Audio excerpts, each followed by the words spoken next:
It was a bright, sunny morning in Atlanta. The streets were busy, filled with people rushing to work, cars honking, and a little coffee aroma floating in the air. Among the crowd walked a young girl. Her name was Amara. She was just 19, wearing a clean white shirt, blue jeans, and a confident smile. Her eyes were kind, but behind them lived stories most people never noticed. Amara walked straight toward tall building Crestwood National Bank. She held a small brown envelope tightly in her hand. Inside were a few papers, important ones. Today was special. She came here to open her very first bank account. As she stepped through the glass doors, the cold air of the bank hit her face. Everything inside looked polished and expensive, shiny floors, gold nameplates, and people in suits walking around like they owned the world. Amara took a deep breath and walked toward the counter. Behind the counter sat a woman named Mrs. Gray, a middle-aged banker with a strict face and eyes that could freeze anyone's smile. She looked at Amara from head to toe, judging her in silence. "Yes. What do you need?"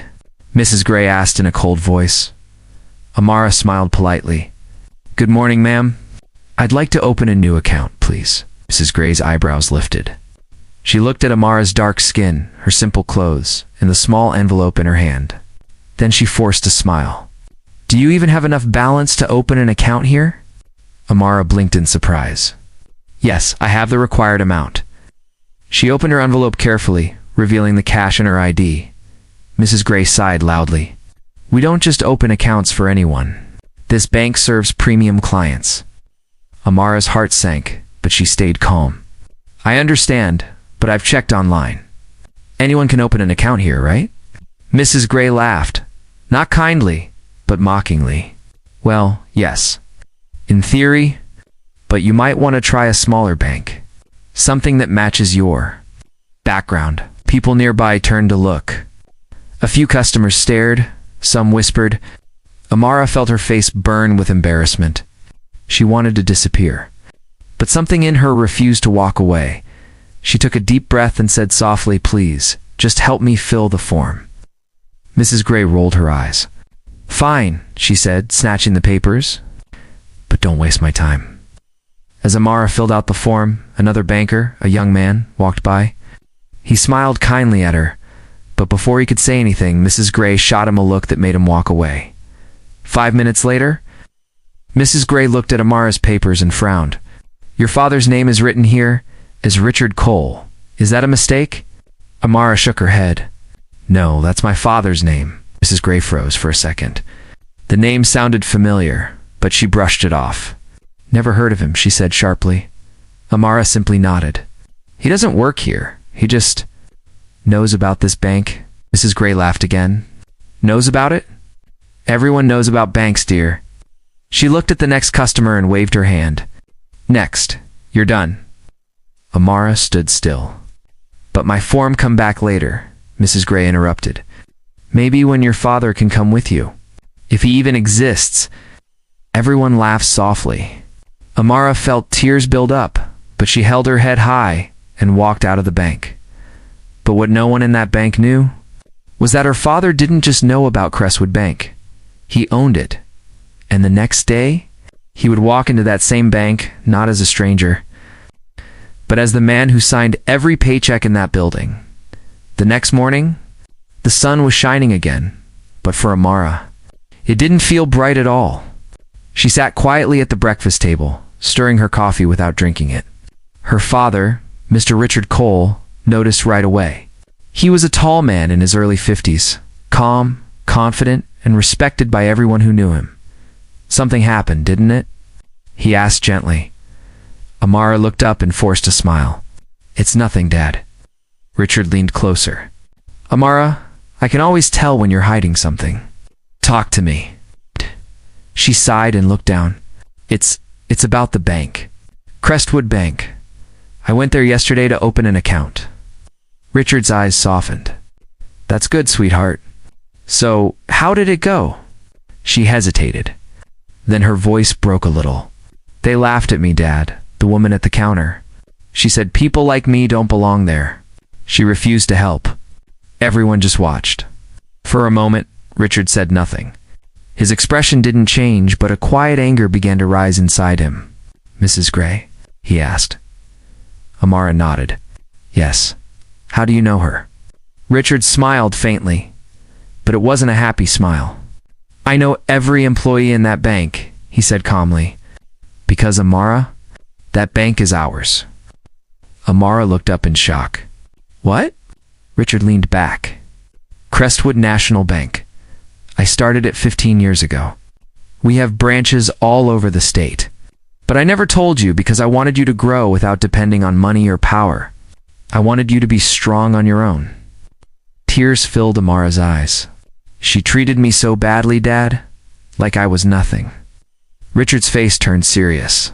"Then it's time they learn who you really are." He stood up, buttoned his coat, and picked up his car keys. "Come with me." A few hours later, a black luxury car stopped outside. Crestwood National Bank. Everyone turned their heads as the door opened and Mr. Cole stepped out. Followed by Amara, the guards quickly straightened up when they saw him. They knew exactly who he was.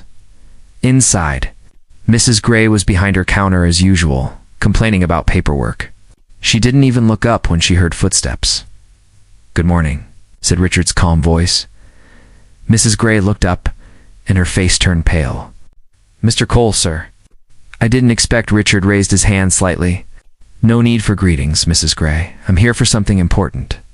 She nodded nervously. "Of course, sir. Anything you need." He stepped aside. "Do you remember this young lady?" Mrs. Gray's eyes flicked toward Amara, and she froze. The color drained from her face. "Oh, her." "Yes, she came yesterday." "I didn't realize she was my daughter," Richard finished quietly. The silence in the bank was so heavy you could hear the sound of a pen dropping somewhere. Employees stopped typing. Customers turned to look. Richard's tone stayed calm, but every word cut deep. "Yesterday, you humiliated her. You judged her by her skin, her clothes, her background. You made her feel small in a place that belongs to her family." Mrs. Gray began to stammer. "Sir, I didn't mean to. I thought you thought wrong," he said sharply. "And that's the problem. You thought before you respected." He turned to the staff gathered around. "Let this be a reminder. In this bank, every person who walks in, rich or poor, black or white, will be treated with respect. If not, they will never walk out the same way." Mrs. Gray stood frozen, her face white as chalk. Then Richard looked at Amara. "Would you like to finish what you came here for?" Amara smiled softly. "Yes, Dad. I'd like to open my account." Richard nodded to the manager. "Make sure she's treated like the most valued customer today. In fact, treat everyone that way from now on." As they sat down together, Mrs. Gray quietly stepped back, tears in her eyes. Realizing the weight of her mistake, Amara looked around the hall, the same hall that had made her feel small yesterday, and this time, she felt powerful. Not because of money, but because she stayed kind, even when others were not. And that was only the beginning. After that unforgettable day, things at Crestwood National Bank started to shift, slowly but surely. Word spread like wildfire across every branch. Employees whispered in the hallways. Customers talked about it at coffee shops, and soon, everyone knew the story. The young black girl, humiliated by a bank employee, was actually the owner's daughter, but Amara didn't care about revenge. She didn't want fear, she wanted change. Her father, Mr. Richard Cole, called a meeting the next morning. The entire staff gathered in the large conference hall. The room was filled with tension. No one dared to make eye contact with him. Richard stood tall at the front. "Yesterday was a lesson," he began calmly. "A painful one. But it showed us something important, that success means nothing without respect. From today, this bank will not only serve money, it will serve people." Everyone nodded, but deep down, most employees felt uneasy. Then Richard turned to Amara. "You all know who she is now," he said. "But you don't know what she represents. She's the reason we're changing how we work." Amara took a deep breath and stood beside her father. Her heart pounded, but her voice was steady. "I don't want anyone else to feel what I felt. This bank must be a place where kindness lives, not judgment. I'm not here as the owner's daughter. I'm here as someone who believes respect is free, and we all can give it." For a moment, the room was silent. Then, slowly, a few people started clapping. Soon, the whole room joined in. Mrs. Gray, the same woman who had humiliated her, sat at the back, her hands shaking. She couldn't look up. After the meeting, Richard walked over to Mrs. Gray. "You've been with this bank for 20 years, he said softly. "You made a mistake. A big one. But I believe people can learn."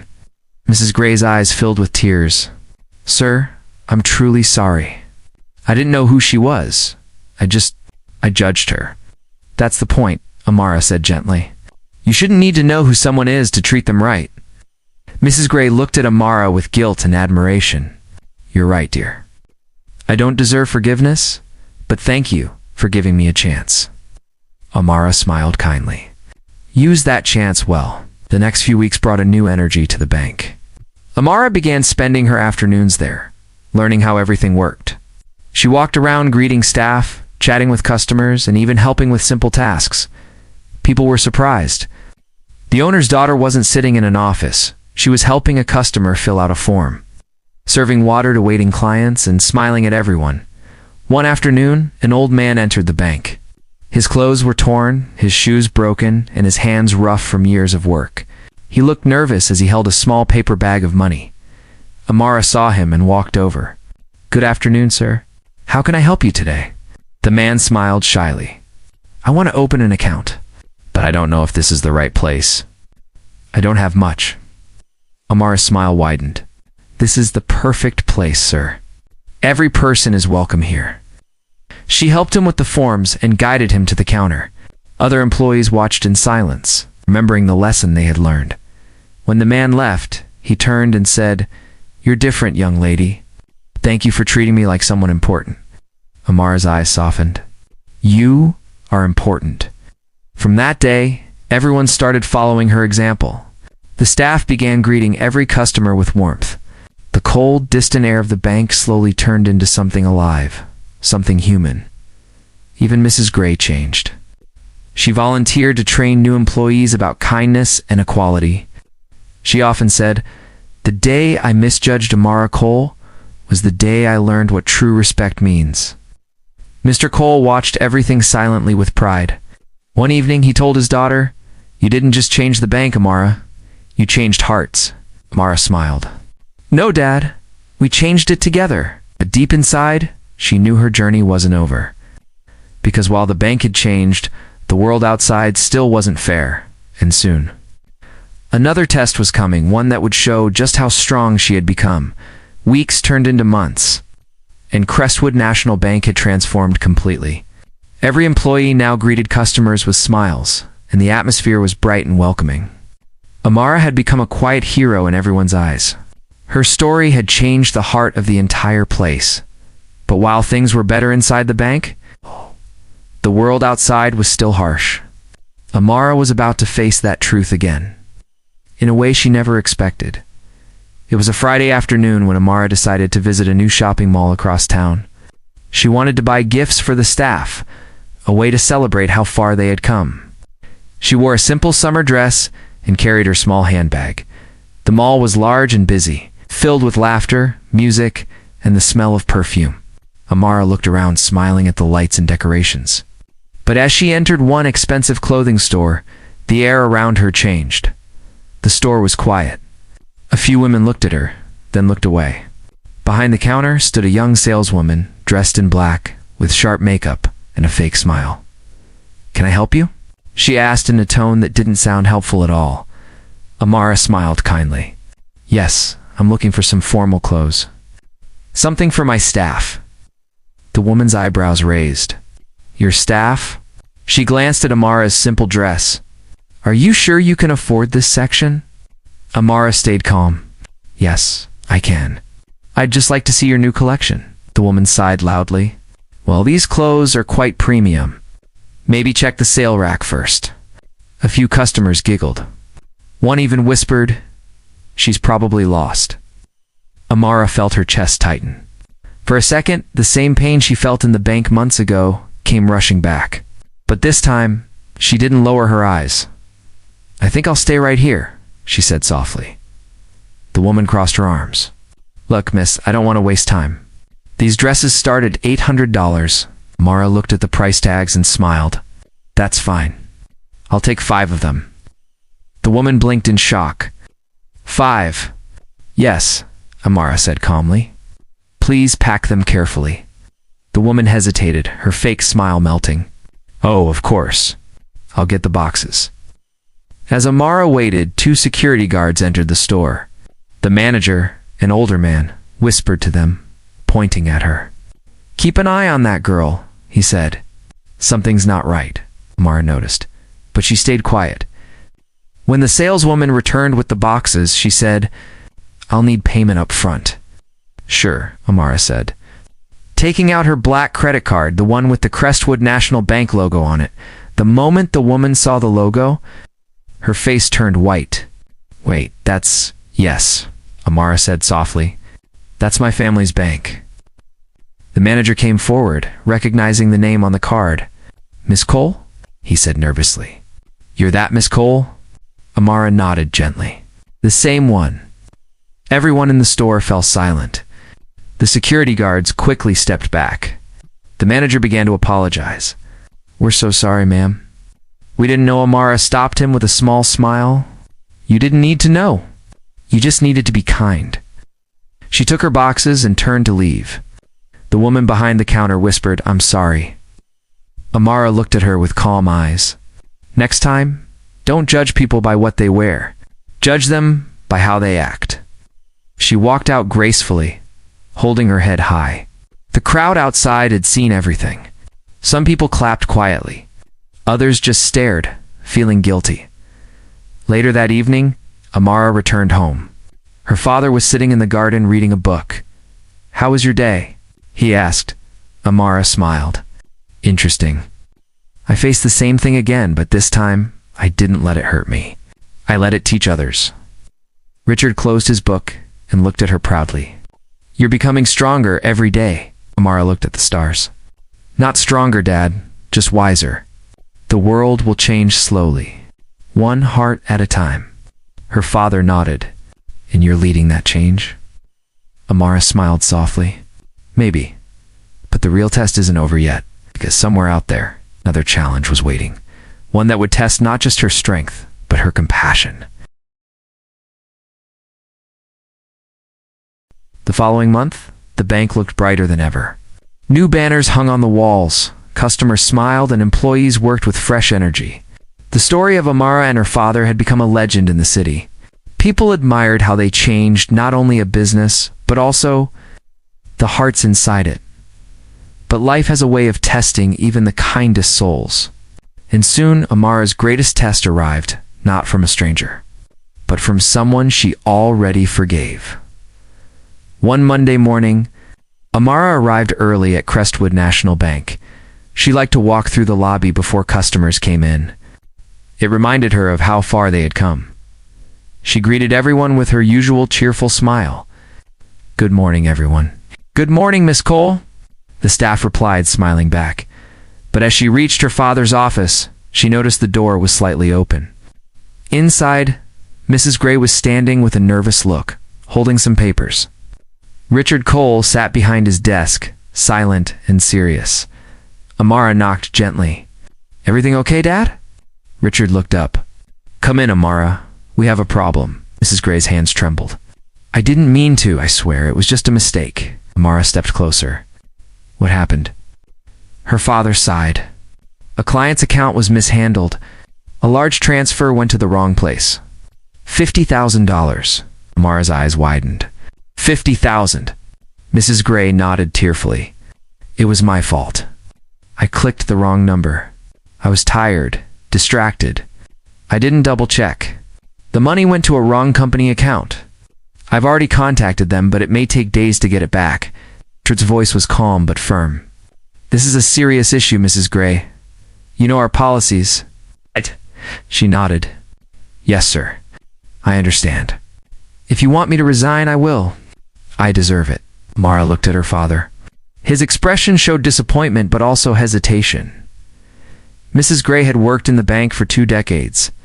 She was the same woman who had once disrespected Amara, but who had since changed, apologized, and worked harder than ever. Amara spoke softly. "Dad, can I talk to her alone?" Richard nodded and stepped out. For a moment, the room was quiet. Mrs. Gray wiped her eyes. "I can't believe I did this, Amara. After everything you taught us. I feel so ashamed." Amara walked to the window and looked outside. The city was waking up. People rushing to jobs, buses moving, sunlight reflecting on buildings. "You know," she said gently, "the world never stops making mistakes. But what matters is how we handle them." Mrs. Gray looked down. "I handled yesterday's mistake with kindness. But now when it's my own, I feel broken." Amara turned to her, smiling softly. "That's because forgiveness is easy to give, but hard to need." Mrs. Gray blinked, surprised by her words. Amara continued, "You once made me feel small, and I forgave you. Not because you deserved it, but because kindness deserved it. Now it's my turn to show that same kindness again." Mrs. Gray's voice shook. "You're not going to fire me?" Amara shook her head. "No, you'll stay.